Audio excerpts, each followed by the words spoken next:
بسم اللہ الرحمن الرحیم۔ السلام علیکم ورحمۃ اللہ وبرکاتہ۔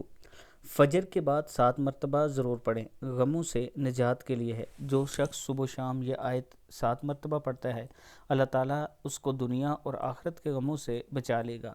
آیت ہے حسبی اللہ لا الہ الا ہوا علیہ توکلت وہو رب العرش العظیم۔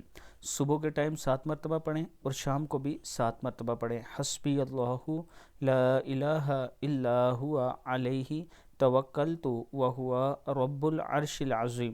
صدق اللہ العظیم۔ ویڈیو کو آپ دوستوں نے آگے ضرور شیئر کرنا ہے، اور اس کے ساتھ میں اپنے تمام جانے والوں سے گزارش کرنا چاہتا ہوں کہ اسلام آباد کی ایک خوبصورت اور اچھی سوسائٹی فیصل ٹاؤن فیس 2، اگر آپ اس میں اپنا 5 مرلہ 8 مرلہ 10 مرلہ یا 14 مرلہ کا پلاٹ لینا چاہتے ہیں تو یہ میرا واٹس ایپ نمبر ہے، اس پر آپ مجھ سے رابطہ کر سکتے ہیں۔ انشاءاللہ ہم آپ کے اعتماد پر پورا اتریں گے۔ السلام علیکم ورحمۃ اللہ وبرکاتہ۔